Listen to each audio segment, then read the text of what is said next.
ലോക പ്രശസ്തമായ what a friend we have in Jesus, എന്ത് നല്ലോർ സഖി യേശു എന്ന ഗാനം പിറന്നതിന്റെ പിന്നിൽ വലിയൊരു വേദനയുടെയും സഹനത്തിന്റെയും കഥയുണ്ട്.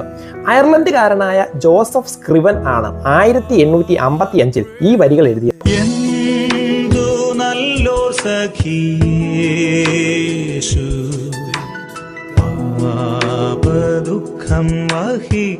ജോസഫ് സ്ക്രിവന്റെ ജീവിതം വലിയൊരു പരീക്ഷണങ്ങളിലൂടെയാണ് കടന്നുപോയത്. തന്റെ വിവാഹത്തിന്റെ തലേ ദിവസം അദ്ദേഹത്തിന്റെ പ്രതിശുദ്ധ വധു ഒരു അപകടത്തിൽ മരിച്ചു. ആ വിയോഗത്തിന്റെ വേദനയിൽ നിന്നും രക്ഷപ്പെടാനാണ് അദ്ദേഹം കാനഡയിലേക്ക് കുടിയേറിയത്. വർഷങ്ങൾക്ക് ശേഷം കാനഡയിൽ വെച്ച് അദ്ദേഹം വീണ്ടും വിവാഹിതനാകാൻ തീരുമാനിച്ചു. എന്നാൽ വിവാഹത്തിന് തൊട്ടു മുൻപ് ആ യുവതിയും രോഗം ബാധിച്ച് മരണമടഞ്ഞു. ഈ ആവർത്തിച്ചുള്ള ദുരന്തങ്ങൾ അദ്ദേഹത്തെ തകർത്ത് കളഞ്ഞു. അയർലൻഡിലുള്ള തന്റെ അമ്മ കഠിനമായ രോഗാവസ്ഥയിലൂടെ കടന്നു പോകുന്നുവെന്നറിഞ്ഞ ജോസഫ് അവരെ ആശ്വസിപ്പിക്കാനായി എഴുതിയ ഒരു കവിതയായിരുന്നു ഇത്. കഷ്ടതകളിൽ തളരാതെ പ്രാർത്ഥനയിൽ അഭയം കണ്ടെത്താൻ അദ്ദേഹം തന്റെ അമ്മയെ ഓർമ്മിപ്പിച്ചു.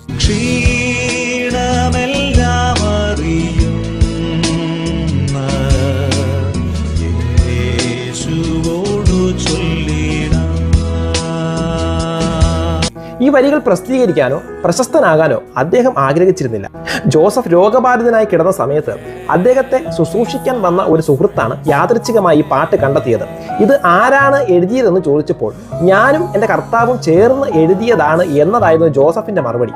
പിന്നീട് 1868 ചാൾസ് കോൺവേഴ്സ് എന്ന സംഗീതജ്ഞനാണ് ഈ വരികൾക്ക് ഇന്ന് നാം കേൾക്കുന്ന ഈണം നൽകിയത്.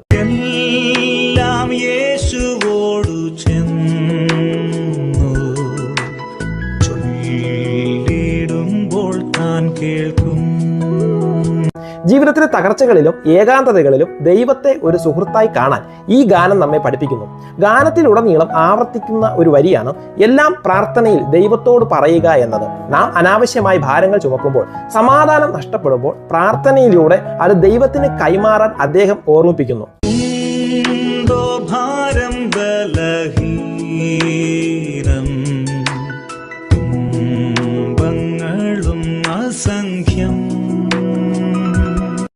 എല്ലാ ഭാരങ്ങളും യേശുവിന്റെ പക്കൽ കൊണ്ടുപോകാം എന്ന സന്ദേശമാണ് ഈ വരികളിലൂടെ അദ്ദേഹം നൽകിയത്.